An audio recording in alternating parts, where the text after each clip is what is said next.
कृष्णा सभी दोस्तों को। चले हम आज का सेशन स्टार्ट करेंगे, बात करेंगे निफ्टी इंडाइसेस का। आज हम जो देखने वाले हैं ना, आज हमारा वीडियो बहुत यूनिक होने वाला। आज जो इन्फॉर्मेशन मैं आपको देने वाला हूं, शायद पूरा यूट्यूब में आपको ये इन्फॉर्मेशन नहीं मिलने वाला है। तो आज हम बात करने वाले हैं निफ्टी इंडाइसेस का, क्योंकि हम जनरली बात करते हैं निफ्टी का, सेंसेक्स का, बैंक निफ्टी, मिड कैप, लेकिन इनको अगर समझना है, इनका अगर एनालिसिस करना है तो निफ्टी इंडाइसेस को समझना जरूरी है। तो आज मैं आपको एकदम स्टेप बाय स्टेप बताने वाला हूं कि मार्केट को एनालाइज कैसे किया जा सकता है। हम आज कोई स्ट्रैटेजी की बात नहीं कर रहे, आज हम कोई सेटअप की बात नहीं कर रहे, आज हम सिर्फ ये जानना चाहते हैं कि भैया मार्केट को एनालिसिस कैसे करना है, एक सही वे क्या होगा एनालिसिस करने का मार्केट को। तो आइए हम पूरा वीडियो को स्टार्ट करते हैं। अगर वीडियो अच्छा लगेगा तो ही लाइक करके और कमेंट करके बताइएगा, लेकिन पहले पूरा वीडियो को जरूर देख लीजिएगा। तो चलिए हम फटाफट यहाँ पे देखते हैं। सबसे पहले अगर हम देखें तो हमें जाना कहाँ पे, हमें जाना है सीधे एनएससी के वेबसाइट में। आप सीधे सर्च भी कर सकते हैं, जैसे मैंने सर्च किया है निफ्टी इंडाइसेस। अब निफ्टी इंडाइसेस आप सर्च करोगे ना, जैसे आप देखो, आप अगर एनएससी के वेबसाइट में जाओगे ना तो आपको यहाँ पे होम मिलेगा, इंडाइसेस मिलेगा, उसमें इक्विटी, सेक्टोरियल इंडाइसेस और उसके बाद बैंक निफ्टी। आप ऐसे भी जा सकते हैं, आप देख लो, स्टेप लिख लो ऐसे करके, अगर आप सीधा एनएससी के वेबसाइट में गए तो। और नहीं तो फिर आप यहाँ से सीधे ये भी सर्च कर सकते हैं टॉप 12 बैंक इन बैंक निफ्टी, मतलब टॉप 12 बैंक ऐसे करके भी अगर आप सर्च करोगे, टॉप 12 बैंक इन बैंक निफ्टी, अगर आप ऐसे भी सर्च करोगे ना तो सीधे आप इस पेज में आ जाओगे। मतलब यहाँ जैसे ही ये चीज़ को आप सर्च करेंगे, आपके सामने जो पहला पेज ओपन होगा, पहला जो लिंक ओपन होगा, उसको जैसे ही क्लिक करेंगे सीधे यहाँ पहुँच जाएंगे। तो आप ऐसे यहाँ से सीधे आ सकते हैं, नहीं तो फिर आप सीधे एनएससी का वेबसाइट में जाइए और वहाँ से होम में, उसके बाद इंडाइसेस, उसके बाद इक्विटी, सेक्टोरियल इंडाइसेस और उसके बाद निफ्टी, बैंक निफ्टी। यहाँ पे मतलब आपका सारा ऑप्शन आपके पास रहेगा, निफ्टी रहेगा, बैंक निफ्टी रहेगा, सेंसेक्स रहेगा, मिड कैप रहेगा, और भी जितने इंडाइसेस होते हैं ना, बैंक एक्स या फिर हमारा फिर निफ्टी, वो सारा कुछ यहाँ रहेगा आपके सामने। अब देखो यहाँ हमने ये पेज में आ गए, यहाँ तक कोई दिक्कत नहीं होगा, आप देख लेना इसको स्टेप बाय स्टेप। अगर नहीं क्लियर होगा तो आप कमेंट बॉक्स में बताइएगा कि इस पेज तक कैसे आना है। अब जब हम इस पेज में आ जाते हैं ना तो एक चीज हमारे लिए यहाँ पे हमको मिलता है, ये आप देखिए, यहाँ पे हमारा बैंक निफ्टी लिखा हुआ है। आप चाहे तो यहाँ पे चेंज भी कर सकते हैं। आप देखो ना, काफी सारा सेक्टर आपके पास है, सारा सेक्टर को आप देख सकते हैं। आईटी सेक्टर में कौन कौन सी कंपनी है, कितना रेशियो बनता है, एफएमसीजी, हेल्थ केयर है, फाइनेंशियल सेक्टर है, या फिर आप देखो सारा का सारा सेक्टर आपके सामने यहाँ पे रहता है, जिसमें कि आप देखो निफ्टी 50 भी आपके पास यहाँ पे रहने वाला है। ठीक है, अब देखिए, हाँ जी, देखिए यहाँ पे आप देखो निफ्टी 50 हमारे सामने है, या फिर निफ्टी मिड सेलेक्ट, देखिए इसी को मिड कैप बोलते हैं, आप देख लीजिए ये मिड कैप है हमारा। या फिर उसी तरह से आप सेंसेक्स भी देखेंगे तो सेंसेक्स भी यहाँ पे आपको मिल जाएगा, जैसे यहाँ देखिए बैंक निफ्टी है, निफ्टी ऑटो है, या फिर फाइनेंस सेक्टर जो है जिसको निफ्टी फाइनेंशियल सर्विसेज बोलते हैं, ये देखिए इसको हम फिर निफ्टी के नाम से जानते हैं, फिर निफ्टी। ओके, तो ये सारा सेक्टर हमारे सामने है, तो यहाँ कोई दिक्कत नहीं है ना, हम यहाँ से देख सकते हैं भैया कंपनी। अब देखिए यहाँ पे हमें जो है, हम अभी बैंक निफ्टी को यहाँ पे हमने क्लिक किया है। अब देखो बैंक निफ्टी हमारे सामने है। अब यहाँ हम बैंक निफ्टी की बात करें तो अब देखो बैंक निफ्टी में जैसे ही हम नीचे आएंगे ना तो यहाँ जो सेक्टोरियल डिस्ट्रीब्यूशन है ना, ये हमारे लिए सबसे इंपॉर्टेंट हो जाता है, इसको ध्यान से समझने की जरूरत है। अब देखो यहाँ पे प्राइवेट सेक्टर बैंक है, पब्लिक सेक्टर बैंक है, अदर बैंक है। अब ध्यान से देखो, यहाँ पे मैं जब क्लिक करूंगा, ओके, डबल क्लिक हम जैसे ही करेंगे इसके अंदर में कंपनी आएगी। अब देखो एचडीएफसी बैंक, ये क्या लिखा है 22.2%। यहाँ क्या लिखा है भाई, ICICI bank 18.18%, axis bank 10.05%, federal bank 5%, Kotak Mahindra bank 8%, या फिर हम देखें इंडक्स इन बैंक है या यस बैंक है, या फिर आईडीएफसी बैंक। अब देखो यहाँ पे 1 2 3 4 5 6 7 8, मतलब टोटल यहाँ पे 8 कंपनी है, देखिए 8। ओके, 8 कंपनी यहाँ पे हो गई जो कि प्राइवेट बैंक है ये सारा। ठीक है जी, आगे हम देखते हैं, एक बार पब्लिक बैंक को क्लिक करते हैं, डबल क्लिक करेंगे यहाँ पे। अब देखो डबल क्लिक हमने जैसे ही किया, यहाँ पे आ गया state bank 10%, Canara bank 3.5%, bank of Baroda ये 3.8 यहाँ पे। तो आप देख रहे कितना कंपनी हो गया यहाँ पे। इधर हमने देखा कि 8 कंपनी, यहाँ पे 1 2 3 4 5 कंपनी यहाँ पे हो गई, 8 और 5 13 कंपनी हो गया भाई टोटल। और उसके बाद हम एक बार अदर कंपनी में भी देख लेते हैं, अदर में कौन है, तो हम देख रहे हैं अदर में है यहाँ पे एयू बैंक। तो आप देखो कि कितनी कंपनी हो गई है ना, यहाँ पे जो है वो हमारा कितना कंपनी यहाँ पे हो जाता है। ओके, तो यहाँ पे आपने देखा 1 2 3 4 5 6 7 8, यहाँ पे 8 हो गया। 8 के बाद आपने पब्लिक सेक्टर बैंक में देखा 9 10 11 12 13, और एक हमने अदर बैंक में देखा 14, मतलब टोटल 14 कंपनी, 14 बैंक्स हम बोल सकते हैं। 14 बैंक्स मिल करके बना क्या है, बैंक निफ्टी बना है। यही मैं आपको बताना चाह रहा हूं कि 14 बैंक मिल करके बैंक निफ्टी बनी है भाई साहब। ओके, लेकिन हमें यहां पे ये देखना है कि सबसे बड़ा बैंक कौन है। बैंक, अगर हम बैंक निफ्टी का एनालिसिस कर रहे हैं, मान लो हम बैंक निफ्टी, आपको पता है कि ये एक इंडेक्स है, जब हम इसको एनालिसिस कर रहे हैं तो इसके लिए सबसे बड़ी कंपनी कौन है।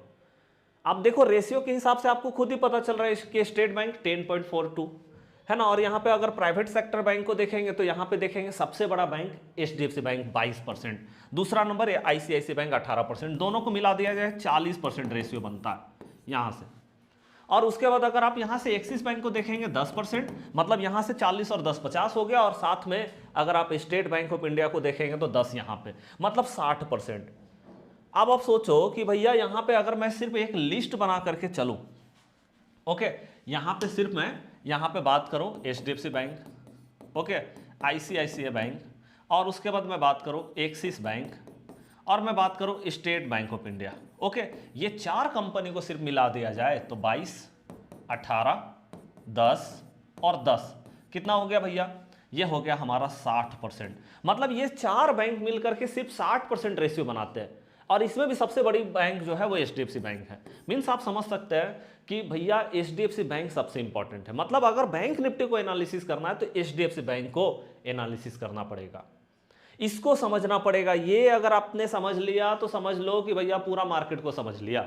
एचडीएफसी बैंक को सबसे पहले आपको एनालिसिस करना पड़ेगा मार्केट में, और दूसरा नंबर जो आप एनालिसिस करेंगे आईसीआईसीआई। मतलब आप ये दोनों बैंक को भी अगर आपने एनालिसिस सही से कर दिया तो आप समझो ये दोनों मिलाकर के 40% होते हैं, और जो 40% रेशियो वाले जो बैंक है वो अगर ऊपर जाएंगे तो मार्केट पूरा ऊपर जाएगा बैंक निफ्टी का, और ये अगर नीचे जाएंगे तो पूरा बैंक नीचे जाएगा, पूरा मतलब बैंक निफ्टी जो है वो नीचे जाएगा। ये आप समझ पा रहे हैं। चलिए आगे मैं और आपको कुछ चीज़ें दिखाना चाहता हूँ। ये आज का एनालिसिस बहुत इंपॉर्टेंट होगा। आज को मैं स्ट्रैटेजी की बात कर ही नहीं रहा हूँ, है ना। यहाँ पे देखो मैं फिर से एक बार इसको चेंज करूँगा यहाँ से, जैसे मैंने आपको दिखाया कि बैंक निफ्टी हम देख रहे थे, उसी तरह से एक बार हम निफ्टी 50 को देख लेते हैं। एक बार हम यहाँ से निफ्टी 50 को देख लेते हैं भाई साहब। ओके, देखिए ये हमारा बैंक निफ्टी है, तो हम एक बार निफ्टी 50 को यहाँ से देख लेते हैं। ओके, अब देखो यहाँ पे निफ्टी 50 है, ये हमने क्लिक किया। आइए अब हमारा निफ्टी 50 का इंडाइसेस पूरा खुल जाएगा। इसमें हम जानते हैं कि निफ्टी 50 का मतलब है 50 कंपनी, इसमें टोटल 50 कंपनी है। ठीक है भैया, आगे बात कीजिए। यहाँ पे देखिए, आप देखो यहाँ पे सेक्टोरियल डिस्ट्रीब्यूशन, सबसे बड़ा सेक्टर देखिए, आप सबसे बड़ा सेक्टर को देखिए, फाइनेंस सेक्टर, इसी में बैंकिंग सेक्टर भी आ जाता है। Finance sector banking sector same ही है, कोई अलग नहीं है। सॉरी, ठीक है, तो ये हमारा क्या है, बैंकिंग सेक्टर भी इसी में आ जाता है। मतलब सारा बैंक और सारा फाइनेंशियल कंपनी इसी के अंदर में आता है। आप देख रहे हैं कि निफ्टी 50 में जो है सबसे बड़ा सेक्टर जो है वो फाइनेंस सेक्टर है, मतलब बैंकिंग और फाइनेंस सेक्टर। आप समझो कि अगर भैया ये सेक्टर जिस साइड में मूव करेगी, आप सोचो ना 37% इसका रेशियो है। बाद बाकी आप देखो आईटी सेक्टर 10%, ऑटो सेक्टर जो है वो मेरा 6% है, एफएमसीजी गुड्स जो है वो 6% है, 4% टेलीकम्युनिकेशन पावर है, 2%, 3% हेल्थ कंज्यूमर, 4% मेटल है, कंज्यूमर ड्यूरेबल 2% है, 1.81 सर्विस सेक्टर है, कंस्ट्रक्शन सेक्टर जो है वो 2.23, 1.39 कैपिटल गुड्स, कंस्ट्रक्शन जो है 4%, और ऑयल एंड गैस 9.93%। ठीक है जी, यहाँ पे आप हो गया। तो आप देख रहे हैं कि सबसे बड़ा सेक्टर बैंकिंग और एंड फाइनेंस सेक्टर है। मतलब हमारा बैंकिंग या फाइनेंस सेक्टर जिस साइड में जा रहा है, और आपको पता है कि बैंकिंग और फाइनेंस सेक्टर में जो सबसे बड़ी कंपनी वो एचडीएफसी बैंक है। अभी मैं इसमें भी अभी डबल क्लिक जैसे ही मैं करूंगा ना, इसके अंदर में कंपनी खुल करके आएगी। अब देखो इसके अंदर में कंपनी खुल करके आ रहा है। बताइए सबसे बड़ा बैंक कौन है, एचडीएफसी बैंक। दूसरा नंबर में कौन है, आईसीआईसी बैंक। मतलब ये दोनों मिला करके ही भैया अब दो जोड़ करके 20% प्लस का रेशियो जा रहा है। मतलब 37 में 20% तो सिर्फ ये दोनों का है। अगर हमने एचडीएफसी और आईसीआईसीआई को एनालाइज कर लिया तो निफ्टी 50 एनालाइज हो जाएगी। 20% रेशियो बनता है भाई दोनों मिलाकर के। ओके, अब आप सोचो कि यहां से भी हमारा यही निकल करके आ रहा है कि एचडीएफसी बैंक और आईसीआईसीआई बैंक, अगर ये दोनों का एनालिसिस कर लिया तो हमारा बैंक निफ्टी का तो ठीक है ही है, निफ्टी 50 भी ठीक हो जाएगा, यहां भी ठीक हो जाएगा भाई साहब, यहां भी। मतलब ये दोनों कंपनी को एनालिसिस करना बहुत इंपॉर्टेंट है। अब आप बोलोगे और बाद बाकी कंपनी जो है, जैसे मैं आपको दिखा देता हूं, डबल क्लिक करेंगे आईटी में। आईटी में देखो इन्फी का 4.95, टीसीएस 2.76, ये जो पूरा नंबर है वो बदला है, बदलते रहता है परसेंटेज, है ना, इसीलिए हमको टाइम टू टाइम चेंज, मतलब ये इसको चेक करते रहना चाहिए। ऐसा नहीं है कि आज ये है तो हो सकता है कि कुछ दिन बाद रेशियो ये बदल जाए, लेकिन लगभग ऐसे ही रहता है। तो आप देख रहे हैं आईटी में सबसे बड़ा इन्फी, लेकिन उसका क्या है, लगभग 5%। लेकिन आप देख रहे हैं कि 12%, मतलब 20% तो एचडीएफसी और आईसीआईसीआई, ये दोनों को एनालिसिस कर लिया, हो गया। अब देखो एक और मैं सेक्टर आपको दिखाऊंगा जो कि हमारा ऑयल एंड गैस सेक्टर है। ये ऑयल एंड गैस है। Okay, oil and gas sector में एक ही रिलायंस आती है और वो है 8.16%। मीन्स आप देखो यहां पे अगर हम जोड़ रहे पूरा का पूरा ऐड करें तो हमें पता क्या चला, एचडीएफसी बैंक 12%, आईसीआईसीआई बैंक 8%, है ना, दोनों मिलाकर के 20%, और अगर इसमें रिलायंस इंडस्ट्री लिमिटेड को हम देख ले तो ये 8% है, लगभग 28, 29 मान के चलो, 29% पूरा, इसमें पॉइंट भी तो कुछ था, ठीक है, तो 29% होता है। अब आप सोचो कि भैया अगर रिलायंस, एचडीएफसी बैंक और आईसीआईसीआई बैंक, अगर ये तीनों को आपने एनालिसिस कर लिया, 50 कंपनी में से सिर्फ 3 कंपनी, बस ओनली 3 कंपनी, ये 3 को एनालिसिस कर लिया भैया, तो आप समझो कि आपने पूरा निफ्टी 50 को एनालिसिस कर लिया। ये 3 में से भी आपको जानते हो, ये 3 में से भी रिलायंस को बहुत ज्यादा एनालिसिस नहीं करने की जरूरत है, अगर आपने सही से एचडीएफसी बैंक को समझ लिया। आप सिंपल सा बात समझ लीजिए, बैंक निफ्टी में जो भी मोमेंटम हो रहा है, या फिर हमारा जो है बैंक निफ्टी हो गया, या फिर हमारा निफ्टी 50 हो गया, और आप जानते हैं कि निफ्टी 50 को देख करके ही निफ्टी 50 और सेंसेक्स दोनों में कोई डिफरेंस नहीं है, ध्यान रखिएगा। इसमें 50 कंपनी है और इसमें 30 कंपनी है, लेकिन दोनों में सेम कंपनी है भैया, टॉप का कंपनी। इसमें जो 30 कंपनी, उसमें भी, इसमें भी वही 30 कंपनी है, तो दोनों में कोई अंतर नहीं है, मैं आपको बता देता हूँ, यहाँ पे कोई अंतर नहीं है, दोनों में 30 कंपनी सेम है, टॉप का कंपनी सेम है। मतलब अगर एचडीएफसी, मतलब निफ्टी में आपका एचडीएफसी बैंक, आईसीआईसीआई बैंक और रिलायंस, ये तीनों अगर इंपॉर्टेंट कंपनी है तो आप समझ लेना सेंसेक्स में भी यही तीनों है। तो दोनों का मोमेंटम, अब दोनों का चार्ट भी आप देखोगे सेम चलेगा, सेम चार्ट चलता है दोनों में। ओके, ये ऊपर जा रही है तो ये भी ऊपर जा रहा है, नीचे जा रहा तो नीचे जा रहा, साइडवेज है तो साइडवेज है ना, तो ये है। तो आप सिंपल समझ रहे हैं कि निफ्टी और सेंसेक्स और साथ में बैंक निफ्टी, अगर हमको ये तीनों सेक्टर को एनालिसिस करना है, तीनों मतलब इंडेक्स को एनालिसिस करना है, तो आपके लिए सबसे इंपॉर्टेंट क्या होगा, आप एचडीएफसी बैंक को सबसे ज़्यादा एनालिसिस कीजिए, क्योंकि ये बैंकिंग सेक्टर में भी, मतलब बैंक निफ्टी में भी, और सेंसेक्स और निफ्टी 50 दोनों में ये एचडीएफसी बैंक सबसे इंपॉर्टेंट है। अगर ये स्लो डाउन हुआ तो मार्केट का बहुत ज़्यादा चांसेस है मार्केट स्लो डाउन कर जाएगी। अगर ये आज ऊपर जा रहा है तो मार्केट बहुत ज़्यादा चांसेस है ऊपर जाएगा, और ये नीचे जा रही है तो बहुत ज़्यादा चांसेस है मार्केट नीचे जाएगा, क्योंकि सबसे ज़्यादा रेशियो है। आप सोचो रिलायंस से भी ज़्यादा रेशियो है एचडीएफसी बैंक का। और अगर आपको एनालिसिस करना है तो आप तीनों कंपनी का एनालिसिस कर लो, ये तीनों को एनालिसिस कर लोगे तब भी हो जाएगा। अगर आपको इसमें और थोड़ा अपना बढ़ाना है कंपनी तो और बढ़ा लीजिए। आपको पता है कि रिलायंस के बाद जो इंपॉर्टेंट कंपनी है, ठीक है, वो कौन है, state bank of India, axis bank, है ना, और कौन है, इन्फोसिस। ओके, आप इनको भी एनालिसिस कर सकते हैं, क्योंकि बैंकिंग सेक्टर में आप जानते हैं ये दोनों कंपनी और ये इन्फोसिस, ठीक है। तो ये चीज़ को भी आप देख सकते हैं, क्योंकि आप देखो यहाँ पे अगर हम बात करें तो स्टेट बैंक ऑफ इंडिया का भी लगभग 3.87% और आईसीआईसीआई बैंक का 3.4% है ना। तो आप ये दोनों को भी, और साथ में इन्फोसिस भी देख सकते हैं, रिलायंस। तो 5-6 कंपनी है हमारे पास, लेकिन अगर सबसे ज़्यादा किसी को एनालाइज करने की जरूरत है तो एचडीएफसी बैंक को, आईसीआईसीआई बैंक को, रिलायंस को, ये तीनों को एनालिसिस कर लिया तो निफ्टी, सेंसेक्स, बैंक निफ्टी तीनों का काम हो जाता है। और बहुत ज़्यादा करना है तो स्टेट बैंक ऑफ इंडिया और एक्सिस बैंक, साथ में इन्फोसिस आप कर सकते हैं। इससे ज़्यादा एनालिसिस करने की जरूरत है ही नहीं मार्केट में। अब आप बोलोगे भैया यहाँ पे फाइनेंस सेक्टर, तो एक बार मैं आपको दिखा देता हूँ। जैसे वो होता है ना फिन निफ्टी, ठीक है, तो फिन निफ्टी के लिए हमें क्या करना होगा, एक बार हम ये चीज़ देख लेते हैं। है ना। तो निफ्टी फाइनेंशियल सेक्टर इसको हम बोलते हैं, ठीक है। तो यहाँ पे हम देख लेते हैं फाइनेंशियल सेक्टर, देखिए निफ्टी फाइनेंशियल सर्विसेज इसको हम बोलते हैं, ठीक है। तो ये आप देख लो, इसको क्लिक करो और देखो इसमें क्या है। ओके, तो ये हमारा देखिए ये हमारा खुल गया निफ्टी फाइनेंशियल सर्विसेज। अब यहाँ पे आप देखो सेक्टोरियल में आकर के आप देख रहे हैं सबसे ज़्यादा प्राइवेट सेक्टर बैंक 51% का, मतलब हर जगह पे एक ही चीज़ हो रही है भाई, चाहे वो फाइनेंस सेक्टर हो, बैंकिंग सेक्टर हो, निफ्टी हो, सेंसेक्स हो, हर जगह पे एक ही चीज़ हो रहा है। और वो क्या हो रहा है कि भैया ये जो जितने भी बैंक है ना, सबका रेशियो सबसे ज़्यादा है, सबसे ज़्यादा इन्हीं का रेशियो है, बस और कुछ है ही नहीं।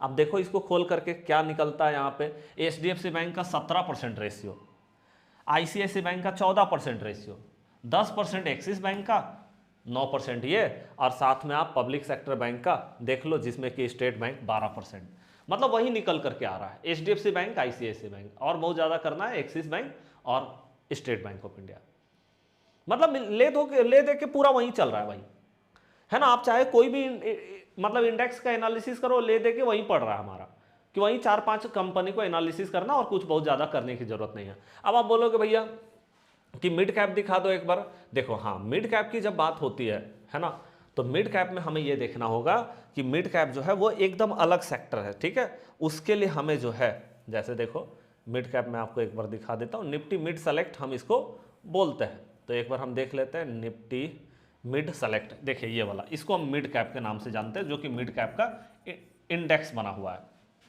एक बार हम इसको क्लिक करके देखते हैं, ये डिफरेंट है, इसमें हमारा फाइनेंस सेक्टर का कोई रोल नहीं है यहाँ पे, ठीक है। इसीलिए आप देखोगे कि मिड कैप एक अलग ही दिशा से चलती है, उसका एक अलग ही मोमेंटम होता है। अब देखो यहाँ पे भी अगर आप देखोगे, मिड कैप में भी आप देखेंगे तो फाइनेंस सेक्टर का सबसे बड़ा रोल है। अब आप देखो 31% का रेशियो फाइनेंस सेक्टर का बनता है यहाँ पे। अब आप यहाँ देख लो, यहाँ पे एक बार क्लिक करके देखो तो कौन आ रहा है यहाँ पे।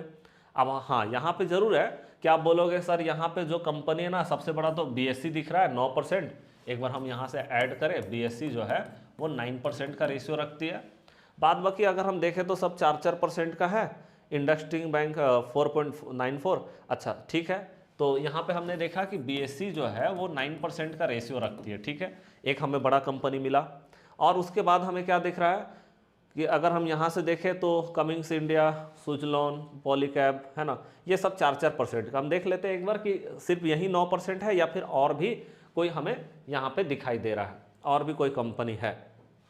तो हम देख रहे हैं कि लगभग उसमें भी 4% ही है। इसमें एक बार देख लेते हैं ऑटो सेक्टर में, तो यहाँ हम देख रहे हैं हीरो मोटोकॉर्प, हीरो मोटोकॉर्प का एक अच्छा रेशियो दिखाई दे रहा है 5% का, ठीक है। तो अगर हम हीरो मोटोकॉर्प को देख ले, हीरो मोटो, ठीक है, तो ये हम देख रहे हैं 5.75 लगभग हम बोल सकते हैं, ठीक है। तो ये रेशियो हमें यहाँ पे दिख रहा है। और देखें तो टेलीकम्युनिकेशन सर्विसेज में इंडस टावर, तो मतलब यहाँ पे आप एक चीज़ को देख पाएंगे, देखिए ये रेशियो जो है ना, ये रेशियो बदलता रहता है। मीन्स अभी आप देख रहे हैं कि मिड कैप में जो सबसे बड़ी कंपनी वो BSE है, सबसे बड़ी कंपनी मिड कैप में जो है BSE है। मतलब BSE को अगर आपने सही से एनालाइज कर लिया तो आपको एक मोटा मोटी मोमेंटम पकड़ में आ जाएगा कि कहाँ जा रहा है मार्केट।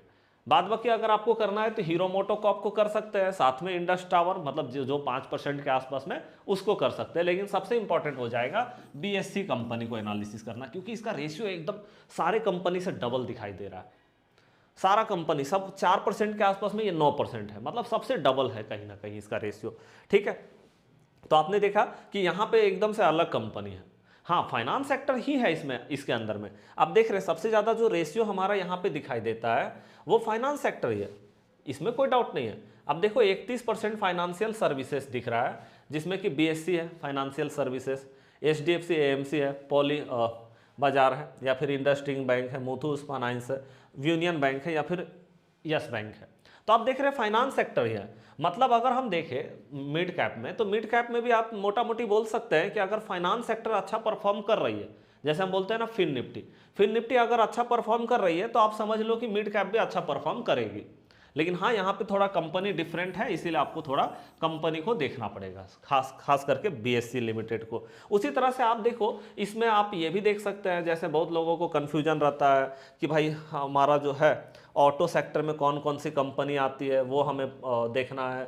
बैंक निफ्टी में कौन कौन सी कंपनी आती है। निफ्टी सीमेंट जो सेक्टर है, केमिकल सेक्टर है, कंज्यूमर ड्यूरेबल है, फाइनेंशियल सेक्टर है, 25-50 का फाइनेंशियल सेक्टर है ना, या फिर एफएमसीजी, हेल्थ केयर, आईटी है, मीडिया है, मेटल्स है ना। ये सब में कौन कौन सी, ऑयल एंड गैस है जिसमें रिलायंस आता हम जानते हैं, फार्मा में कौन सी सबसे बड़ी company, private bank, PSUs, reality sector है ना। तो ये सब में कौन कौन सी जो है कंपनीज आती है वो हमको अगर देखना है। एनर्जी सेक्टर हो गया, हाउसिंग सेक्टर हो गया, जितने भी यहाँ पे, तो सारा का सारा है। आप जैसे यहाँ पे ढूंढेंगे कि भाई हमें जानना है ना, कि हम मान लो कभी कभी ऐसा होता है ना कि हमने क्या किया, हमने एनालिसिस कर लिया ऑटो सेक्टर को।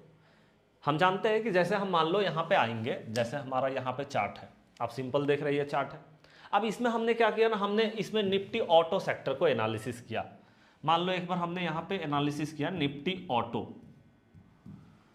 ओके। तो निफ्टी ऑटो का एक यहाँ पे इंडेक्स आ गया हमारा निफ्टी ऑटो। अब निफ्टी ऑटो को हमने यहाँ एनालाइज कर लिया, ठीक है। लेकिन निफ्टी ऑटो में कोई ट्रेडिंग नहीं होता, जैसे निफ्टी 50 में होता है, बैंक निफ्टी में होता है, मिड कैप में होता है, या फिर हमारा बैंकेक्स में होता है, सेंसेक्स में होता है, निफ्टी फिन निफ्टी में होता है। लेकिन इसमें जो है ट्रेडिंग नहीं होता है, इस इंडेक्स में ट्रेडिंग नहीं होता है। लेकिन फिर भी आपने इसका इंडेक्स को एनालिसिस किया और आपको लगा कि भैया ऑटो सेक्टर ऊपर जा सकता है। आपको लग रहा है कि ऑटो सेक्टर यहां से ऊपर जा सकता है, आपने पूरा एनालिसिस किया, आपको लगा कि भैया ऊपर जा सकता है। लेकिन क्योंकि आपको पता है कि ऑटो सेक्टर में हम काम नहीं कर सकते, तो फिर हम गए यहीं, है ना, यहां पे गए और यहां पे जा करके हमने क्या किया, हमने पहले देखा ऑटो सेक्टर। देखो ऑटो सेक्टर है, हमने इसको खोला। अब जब हमने इसको खोला तो हमने यहां पे क्या देखा, हमने यहां पे देखना है कि ऑटो सेक्टर में सबसे बड़ी कंपनी, मतलब कौन कौन सी कंपनी आती है वो भी तो पता चले। तो आप देख रहे हैं पैसेंजर कार यूटिलिटी जिसका सबसे ज़्यादा रेशियो है, फिर आप 2-3 व्हीलर का बात कर लीजिए, ऑटो कंपोनेंट्स का बात कर लीजिए, कॉमर्शियल व्हीकल की बात कर लीजिए। इसको ओपन कीजिए, डबल क्लिक कीजिएगा, देखिए सबसे बड़ी कंपनी महिंद्रा एंड महिंद्रा, सबसे बड़ी कंपनी महिंद्रा एंड महिंद्रा 25% का रेशियो और मारुति का 16% रेशियो। मतलब ये दोनों अगर मिला दिया जाए भाई साहब तो लगभग 41% का रेशियो बनता है, 41% का रेशियो बनता है।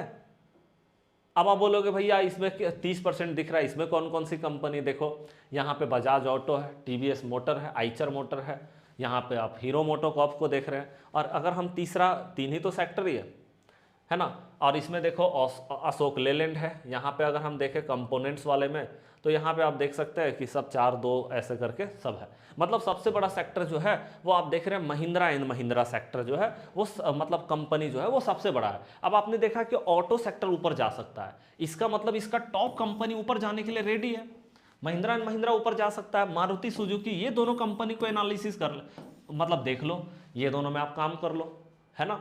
जब आप देख रहे हैं कि ऑटो सेक्टर ऊपर जा सकता है तो इसमें मेन कंपनी कौन है जो ऑटो सेक्टर को चला रही है, तो ये दोनों है। तो आप समझ लो ये दोनों में अच्छा मोमेंटम आने वाला है। आप इसमें जा करके देख लो, इसका चार्ट को खोल करके कि क्या दिख रहा है, ठीक है। तो मतलब मेरा देखो यहाँ पे ऑटो बताने का जो है वो हमारा यहाँ नहीं था, यहाँ पे हम बताना आपको ये चाह रहे थे कि निफ्टी 50 हो या सेंसेक्स हो या बैंक निफ्टी हो या फिर हमारा सेंसेक्स हो, निफ्टी, बैंक निफ्टी, सेंसेक्स हो गया, या फिर फाइनेंशियल सेक्टर हो गया, या फिर हमारा जो है बैंक एक्स हो। आप जानते हैं बीएससी में एक बैंक एक्स होता है।